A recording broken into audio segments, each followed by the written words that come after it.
కాలం ఎవరి కోసం ఆగదు. చీకటిని చీల్చుతూ వెలుగురేఖలు వస్తూనే ఉంటాయి. వెలుగును తరిమేస్తూ చీకటి ఆవరుస్తూనే ఉంటుంది. ఇది ఆగని గమనం. భవానీ భవీస్ రాసిన ఓ మనసా దరిచేరనియ్యవా మరోసారి ఎపిసోడ్ 27లోకి మనం వెళ్ళిపోదామా? గ్రీష్మను హాస్పిటల్లో జాయిన్ చేసింది శిశిర. ఆఫీస్కి వెళ్ళక తప్పదు కనుక పాప సంరక్షణ కోసం హాస్పిటల్లోనే ఆయాని పెట్టేసింది. ఆయా చేతిని పట్టుకుని పాపని జాగ్రత్తగా చూసుకోమని కన్నీళ్లతో తనని వేడుకుంటుంది. శిశిర చేతిని నొక్కి తప్పకుండా పాపని కంటికి రెప్పలా కాపాడుతాను తల్లి అని అన్నది ఆమె. గ్రీష్మకి జాగ్రత్తలు చెప్పి డాక్టర్ దగ్గరికి వెళ్ళిపోయింది శిశిర.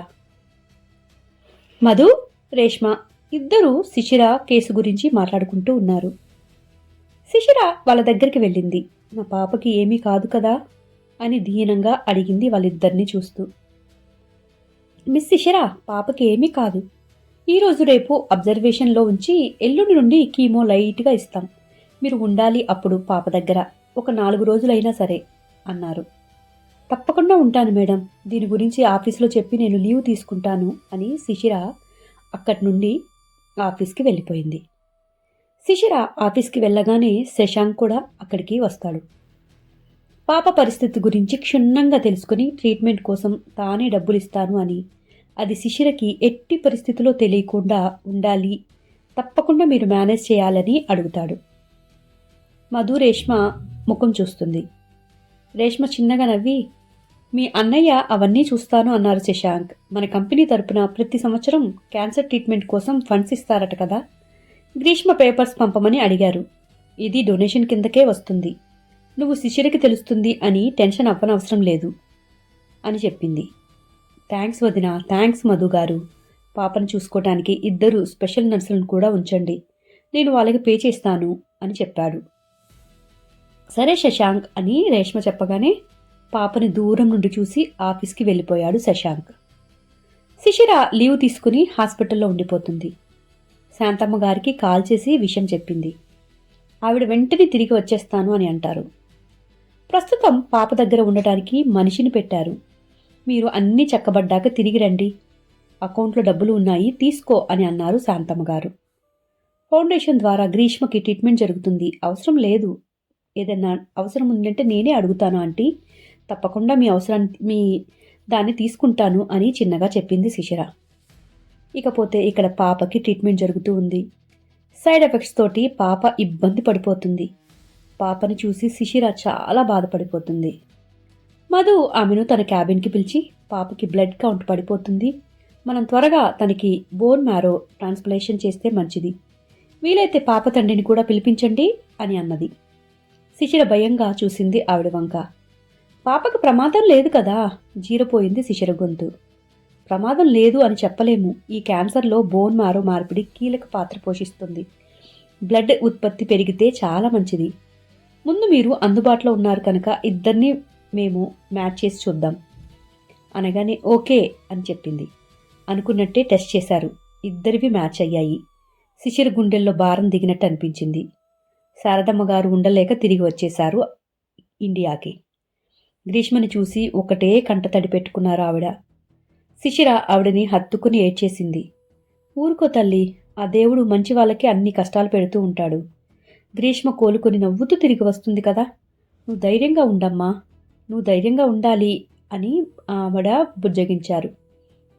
ఎన్నో ఓదార్పు మాటలు తర్వాత దుఃఖాన్ని దిగమింగుకొని ఆవిడికి దూరంగా జరిగింది శిశిర. ఆ రోజు బోన్ మ్యారో మార్పిడికి అన్ని ఏర్పాట్లు చేసేసుకున్నారు. శిశిర గ్రీష్మ ఆపరేషన్ థియేటర్లోకి వెళ్ళగానే అక్కడికి వచ్చాడు శశాంక్. మధు రేష్మ ఇద్దరు లోపలికి వెళ్తుంటే వాళ్ళని ఆపేశాడు. రేష్మ చేతులు పట్టుకుని, వదినా ఏమీ కాదుగా అని అన్నాడు. అతని కళ్ళల్లో అంతులేని భయం కొట్టొచ్చినట్టు కనిపిస్తుంది. ఏమీ కాదు, ఇద్దరు క్షేమంగా బయటికి వచ్చేస్తారు చూడు, మేం వెళ్ళాలి అని లోపలికి వెళ్ళింది రేష్మ మధుతో పాటు. శశాంక్ అటు ఇటు తిరుగుతూనే ఉన్నాడు. శశికిరణ్ అప్పుడే అక్కడికి వచ్చాడు. తమ్ముడు భుజంపై చేతిని వేసి, ఏమి కాదురా, అంత మంచి జరుగుతుంది అని అన్నాడు. శశాంక్ని గమనిస్తూనే ఉంది కాస్త దూరంలో కూర్చొని ఉన్న శాంతమ్మ గారు. ఆవిడికి మళ్ళీగా అర్థమైంది శశాంక్ గ్రీష్మ తండ్రి అని. అన్ని తల్లి పోలికలున్నా కళ్ళు మాత్రం తండ్రిని పోలి ఉన్నాయి. శిశిర గురించి శశాంక్ కళ్ళల్లో కనిపిస్తున్న బాధ, ప్రేమ నిజాయితీగా ఉన్నాయి. అన్ని కాలాలు ఒక్కలా ఉండనట్టే మనిషిలో మార్పు కూడా సహజం. ఇతను కూడా మారి ఆమెతో తిరిగి కలవాలి అని ఆశపడుతున్నాడు. శిశిర కూడా గతం మరిచి అందమైన భవిష్యత్తుకి స్వాగతం పలికితే బాగుండు కదా. ఎన్నాళ్ళు ఇలా ఒంటరిగా ఉంటుంది? పాపకి కూడా తండ్రి ప్రేమ దొరుకుతుంది కదా. ఇలా రకరకాల ఆలోచనలు చేస్తూ ఉంది ఆవిడ. ఒక 4 గంటల తర్వాత శిశిరని స్ట్రెచ్చర్పై బయటికి తీసుకొని వచ్చారు. శశాంక్ ఎంతో ఆదుర్దాగా శిశిర దగ్గరికి వెళ్ళాడు. శాంతమ్మ గారు కూడా పరిగెత్తుకుంటూ శిశిర దగ్గరికి వెళ్లారు. ఆవిడని చూసి ఎవరా అన్నట్టు చూశాడు శశాంక్. శిశిరని రూమ్కి మార్చారు. ఆమె మత్తులో ఉంది ఇంకా.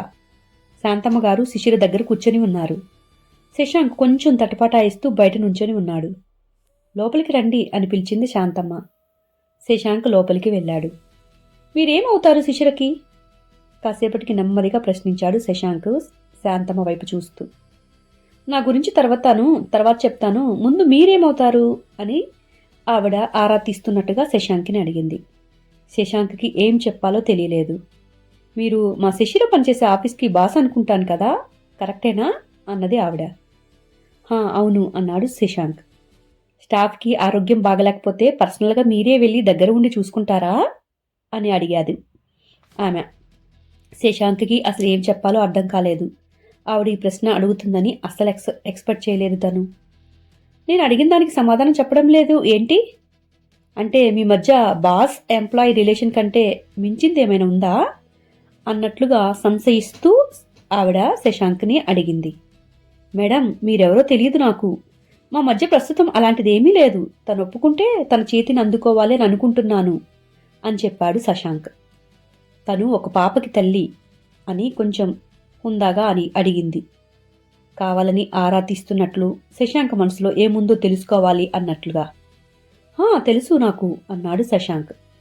మరి ఆ పాపకు తండ్రి ఎవరో తెలుసా అని ఆవిడ అడిగారు. తెలియదు మేడం. పాప తండ్రి ఎవరైనా సరే శిశిర నన్ను పెళ్లి చేసుకోవడానికి ఒప్పుకుంటే పాప నా కూతురు అవుతుంది అన్నాడు శశాంక్. శాంతమ్మ గారు లేచి, కాసేపు ఇక్కడ కూర్చోగలవా? పాపకి ఆపరేషన్ పూర్తయిందేమో చూసి వస్తాను అన్నారు. ఒక్కసారి శశిర వంక చూసి, మీరే ఇక్కడ కూర్చోండి, నేను అక్కడికి వెళ్తాను అని వెనుదిరిగాడు శశాంక్. నిజంగా పాప ఎవరి కూతురైనా నీకు అభ్యంతరం లేదా అని వెనక నుండి అడిగింది శాంతమ్మ. వెనక్కి చూడకుండానే ఎప్పటికీ ఉండదు అని ముందుకు అడుగులు వేశాడు. పాప తన కూతురే అని తెలిస్తే శశాంక్ ఎలా రియాక్ట్ అవుతాడో అని ఆవిడ మనసులో అనుకున్నది. శిశిర పక్కన కూర్చొని మొదటి తప్పుగా మన్నించి అతని చేతిని అందుకో. నీ చేతిని ఈ జన్మలోనే కాదు మరు జన్మలో కూడా వదలడు. శిశిర అని స్పృహలో లేని ఆమెతో శిశిర మీద ఉన్న ఆప్యాయతతోటి తన జీవితం బాగుపడుతుంది అనే ఆదృతతోటి తన తల నిమురుతూ శాంతమ్మ గారు చెప్పారు. కానీ ఇవేమి పట్టించుకునే పొజిషన్లో శిశిర లేదు కదా, మత్తులో ఉంది కదా. హాయ్ గైస్, ఈరోజు ఎపిసోడ్ అయిపోయింది. మీకు ఈ ఎపిసోడ్ నచ్చిందని అనుకుంటున్నాను. నెక్స్ట్ ఎపిసోడ్ కోసం ఎదురు చూస్తూ ఉంటారు కదా. పాపం కదా, చిన్న వయసులోనే తండ్రి లేకుండా ఒక్క సింగిల్ పేరెంట్గా శిశిర ఆ అమ్మాయిని పెంచుతుంది. ఇప్పుడు ఆ అమ్మాయికి క్యాన్సర్ అంటే ఏ తల్లి మాత్రం భరిస్తుంది? సో ఈ ఆపోజిషన్లో ఉన్న ఇప్పుడు శిశిరని మరి శశాంక్ ఉన్నాడు కాబట్టి సరిపోయింది. కానీ తనకైతే శశాంక్ లేనట్లే కదా. సరే గాయస్, ఇలాంటి పరిస్థితులు ఎవరికి రాకూడదు నీ జీవితంలో. నెక్స్ట్ ఎపిసోడ్ కోసం ఎదురు చూస్తూ ఉండండి. నా ఛానల్ని సపోర్ట్ చేస్తున్నందుకు మీకు ఎన్నో థ్యాంక్ యూ. ఇక మీదటి కూడా మీ సపోర్ట్ ఇలాగే ఉంటుందని ఆశిస్తూ నెక్స్ట్ ఎపిసోడ్లో కలుద్దాం. ఉంటాను, బాయ్.